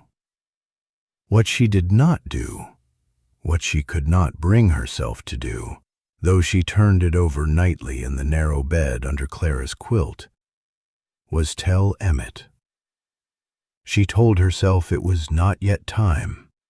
She told herself she was still learning the shape of things, still finding the angle from which the truth could be delivered without shattering something that was already fragile.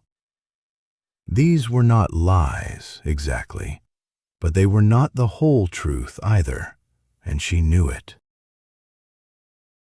The whole truth was that she did not yet know how to tell a man that his daughter had been speaking for months, to the hired hand, to the neighbor's children, to the horses, to a correspondent in Cincinnati, without making him feel the full weight of what that meant.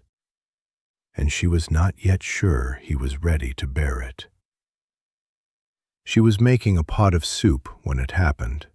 It was a Thursday afternoon in late September, the light going gold and thin through the kitchen window, the smell of onion and dried thyme filling the room. Wren had come in from outside with mud on her boots and a small dead field mouse held by the tail, which she deposited without ceremony on the back step for the barn cat. "Mama used to say that cat was useless," Wren said, washing her hands at the basin. "What do you say?" "I say he's lazy." She dried her hands on the flour sack by the basin. "But he's also very soft, so I forgive him." Josephine laughed.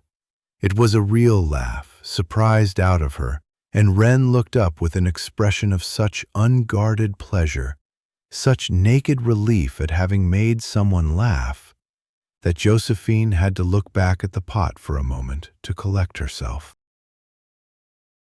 "What's funny?" Wren asked, but she was already smiling. "You, forgiving the cat on account of his softness.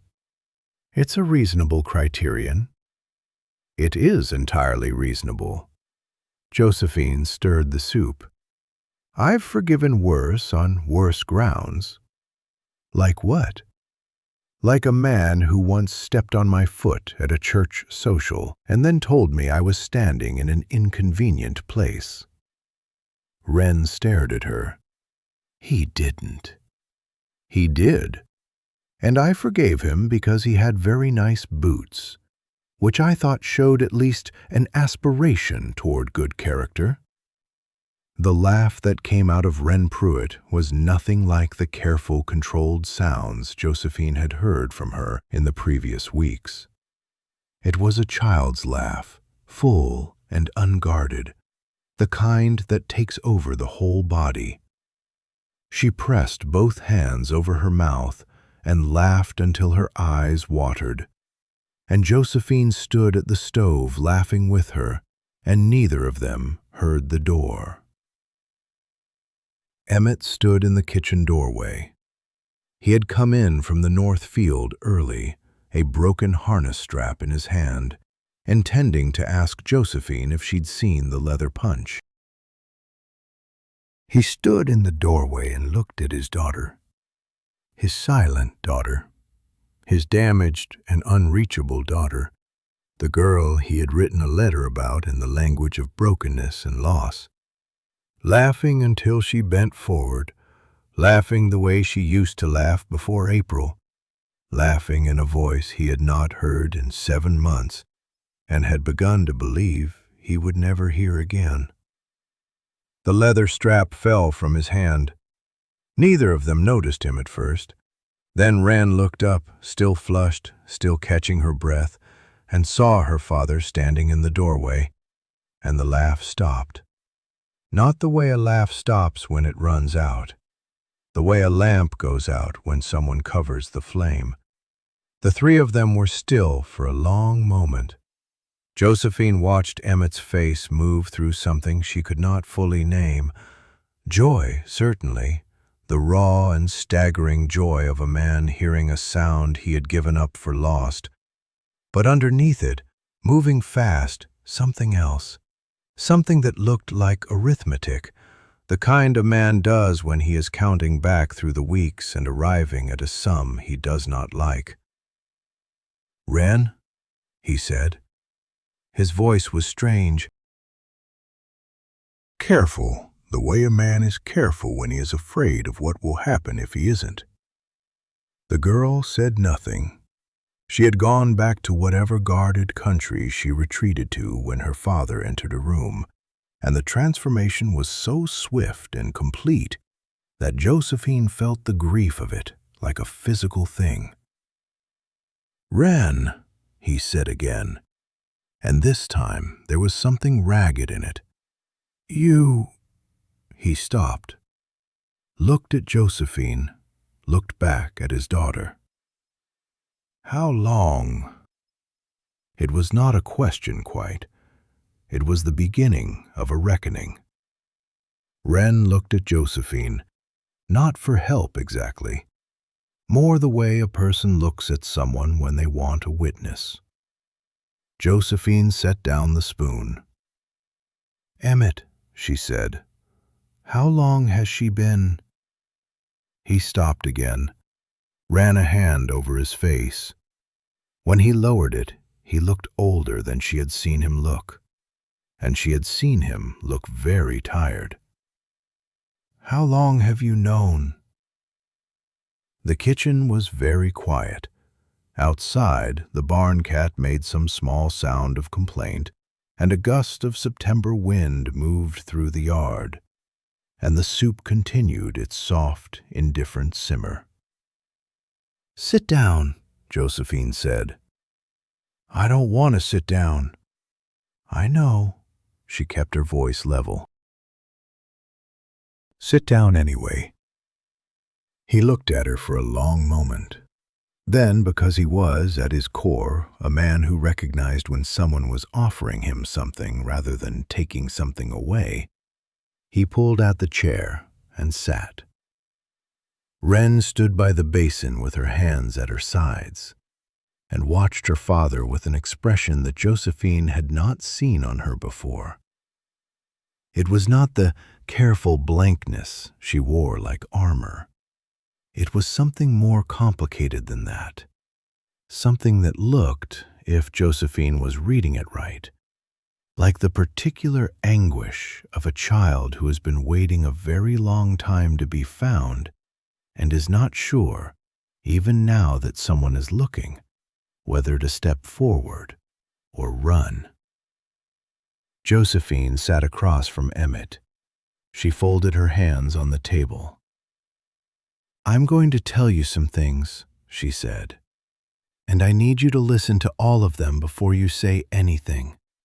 Can you do that?" Emmett looked at his daughter, looked at Josephine. The leather strap lay on the floor where he'd dropped it, and he made no move to retrieve it. "Yes," he said, and then, quieter, "I think I already know." "You know some of it," Josephine said. "Not all." She glanced at Wren, who had not moved.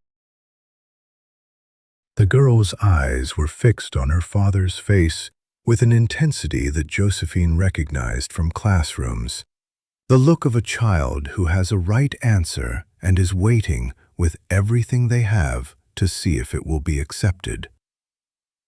"Wren," Josephine said gently, "you can stay or you can go. It's your choice." The girl looked at her.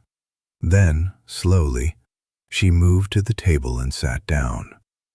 Not across from her father, not beside Josephine, but in the chair that was neither one nor the other. The chair at the end of the table. The chair that had been, Josephine realized with a start, Clara's chair. The one no one had sat in since April. Emmett made a sound low in his throat that he immediately suppressed. Josephine looked at the two of them, the man and his daughter, sitting at the same table for the first time in months. The ghost of the woman they had both loved occupying every inch of air between them, and understood that what happened in the next few minutes would determine the shape of everything that came after. She opened her mouth to begin, and then Wren said, in a voice so small it was nearly nothing, "Papa." Just that. Just his name. The first word she had spoken to him in 7 months. Emmett Pruitt put his face in his hands, and the sound he made was not quite crying and not quite anything else. It was the sound of a man coming apart at a seam he had not known was holding. Josephine sat very still and did not look away, because someone needed to witness this, and she was the one who was here. Outside, the September light was failing, going orange and then amber, and then the particular deep gold that precedes dark.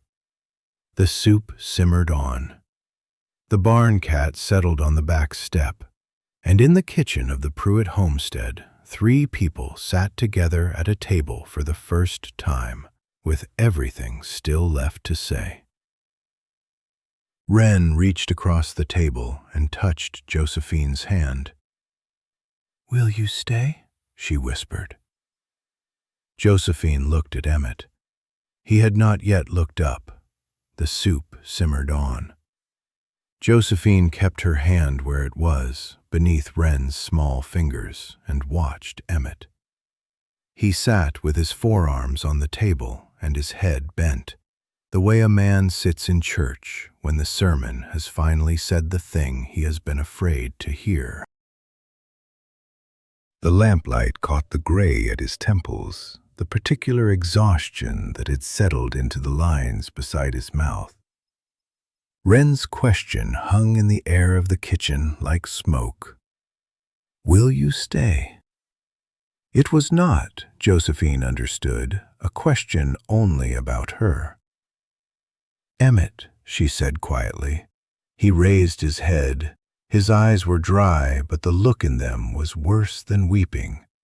It was the expression of a man who has been shown a map of a country he thought he knew, and found that none of the roads went where he believed. "She's been talking," he said. It was not a question. It was a man placing a stone down very carefully, testing whether the ground would hold. "Yes," Josephine said. He looked at Wren. Wren looked back at him. In the amber light, she looked very much like the child she still was. 9 years old, her mother 7 months buried, sitting at a kitchen table in a house that had gone wrong in some way she had not had the words to fix. "To you," he said. Again, not a question. "Yes," Josephine said, "and to others, I think, for some time." She watched him receive this. She had imagined this moment many times in the weeks since she had found the letters on the shelf, had rehearsed different versions of it, versions where she was gentler, where she had more wisdom to offer, where the words came out with the grace she had not quite managed in the living of them. None of her rehearsals had included Wren sitting right there, her hand warm over Josephine's, watching her father with an expression that was equal parts guilt and grief and something that looked tentatively like hope. Emmett's jaw worked. He looked at his daughter for a long moment, really looked, the way Josephine had seen him fail to look in all the weeks before this, when he would glance at Wren and see the silence rather than the girl. "Why?" he asked. His voice was rough and low. "Why not to me?" Wren's fingers tightened slightly over Josephine's hand. "Because," Wren said, and her voice was small, but it was steady, "every time I tried, you looked like it was going to break you." The kitchen was very quiet. Outside, a night bird called once and went silent. The soup shifted and murmured on the stove. Somewhere in the barn, one of the horses moved against its stall. Emmett put his face in his hands. He did not make a sound. He simply sat with his face covered, and Josephine watched his shoulders and the way his breath came, careful, measured, a man trying very hard not to come apart at a table where his daughter was watching. After a moment, Wren slid off her chair. She went around the table slowly, the way a child approaches something she is not certain of, and she put her hand on her father's arm. "Papa," she said.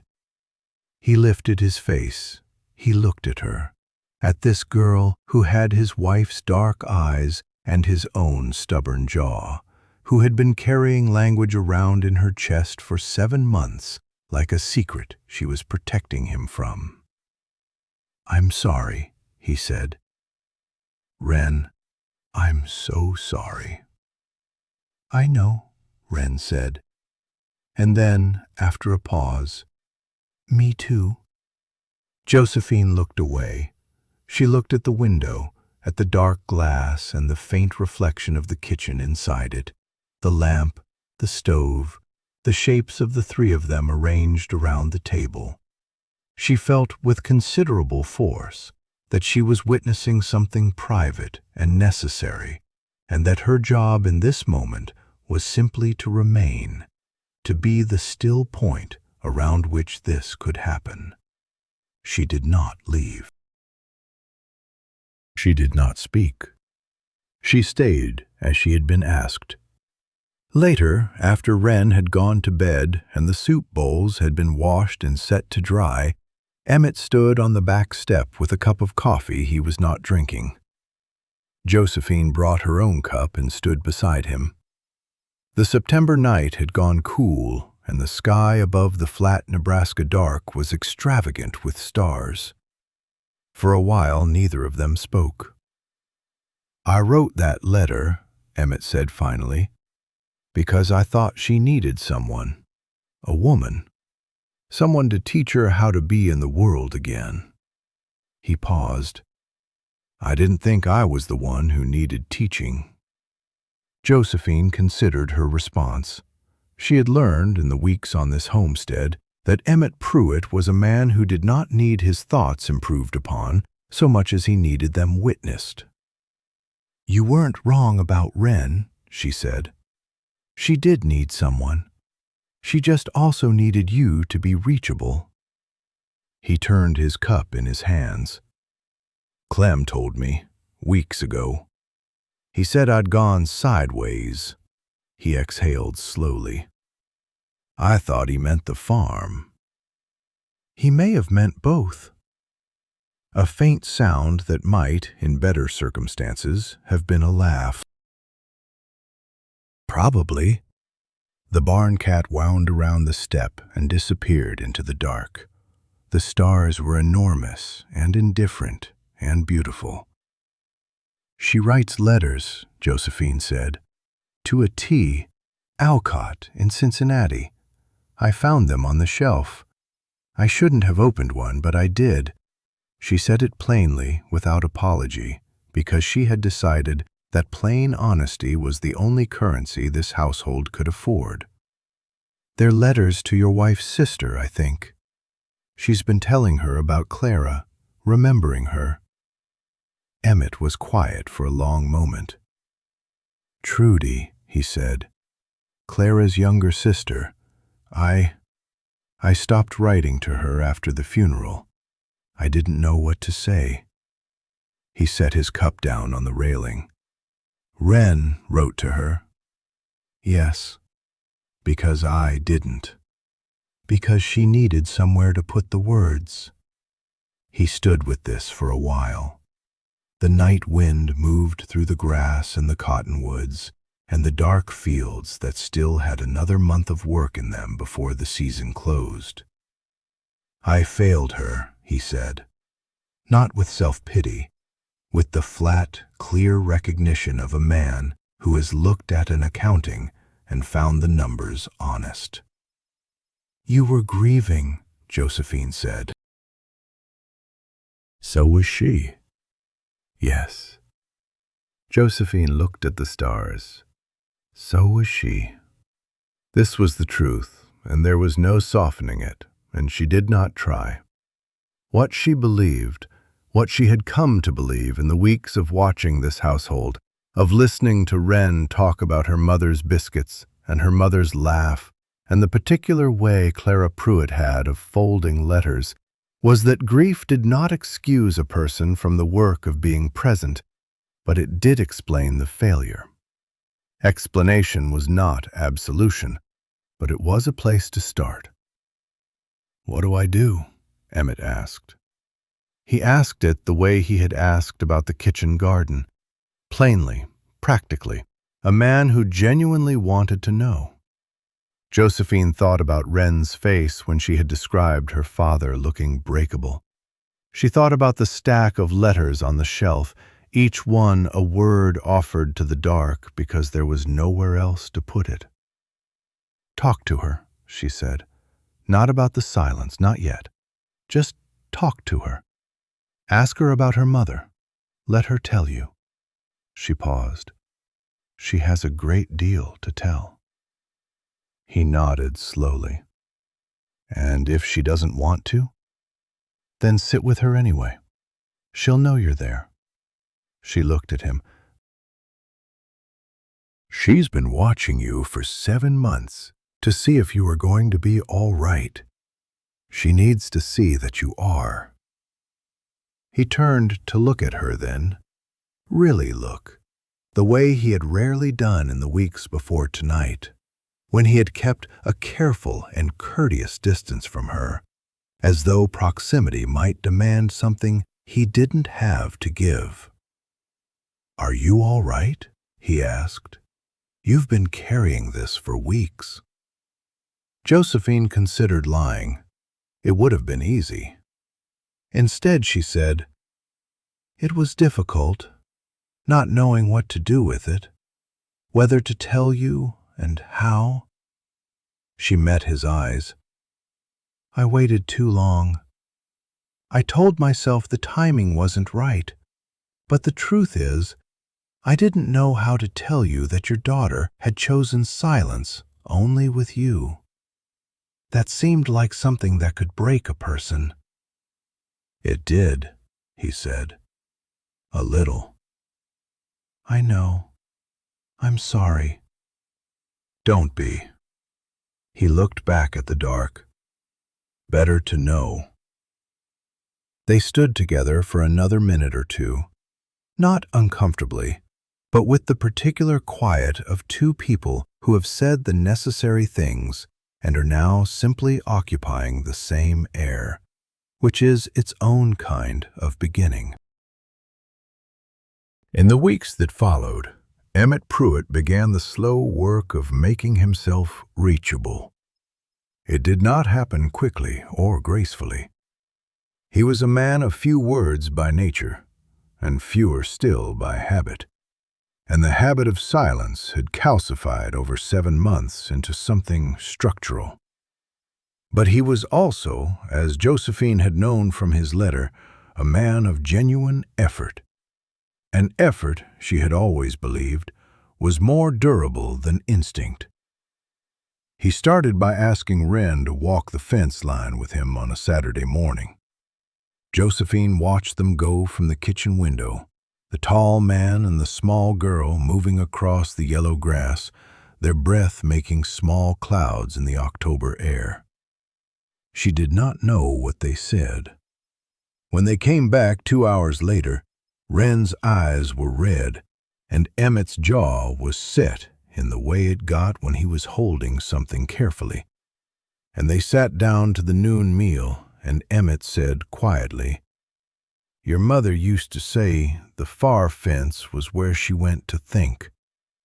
I didn't know you knew that." Wren said, "She told me." He said, "Tell me what else she told you." And Wren did. Not all at once. Not without stops and silences of her own, some of which Emmett learned to sit through, and some of which he still didn't quite know how to hold. But she told him. About the biscuits and the way Clara sang to herself when she thought no one could hear, and the letter she had been writing to Aunt Trudy every month since August. About the things she had wanted to say to him and hadn't, because he had looked like a man standing at the edge of something and she had been afraid of what would happen if she added her weight to it. Emmett wrote to Trudy Alcott in Cincinnati.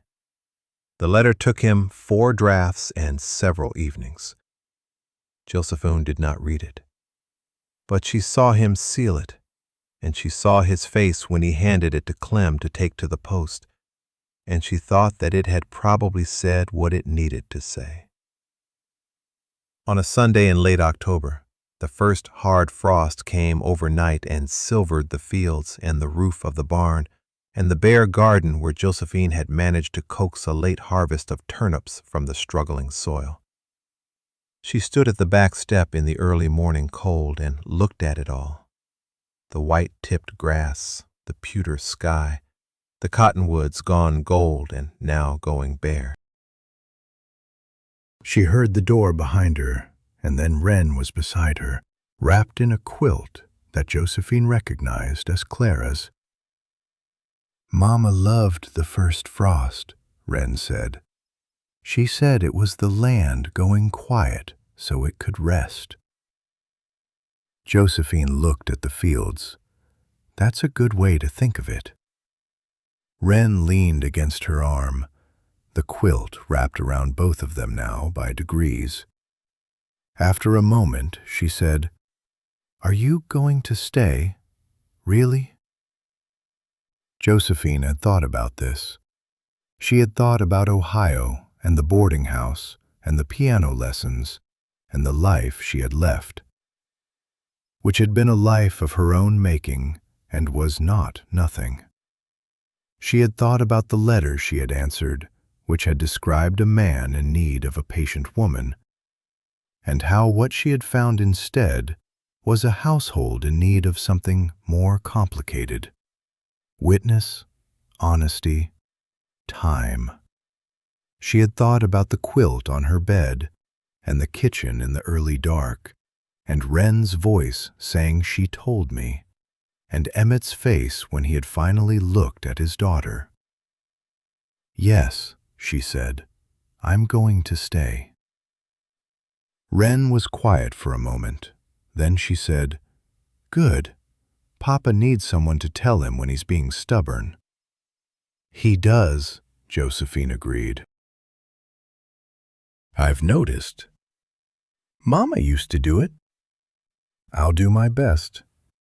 The frost glittered, the sky went pale and then pink at its eastern edge, the particular cold, clear pink of a late October dawn. Behind them the house was warm and the stove was lit, and Emmett's boots were already on the back mat, which meant he was up and had already gone to the barn, which was simply who he was. Josephine stood in the cold with Wren pressed against her arm and watched the light come up over the flat Nebraska land, and thought that this was not the life she had imagined when she had stood at a boarding house window in Ohio and read a plain, practical letter from a man who had described himself as lost. But it was, she thought, a life, a real one, with grief in it and difficulty and the ongoing work of being known by people who had not always known how to know you. That seemed, on balance, like enough. It seemed, on balance, like quite a lot. The frost melted by noon. The fields rested.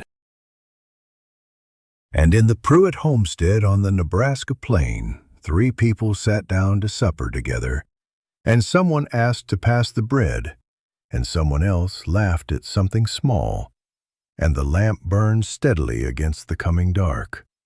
And that, for now, was everything.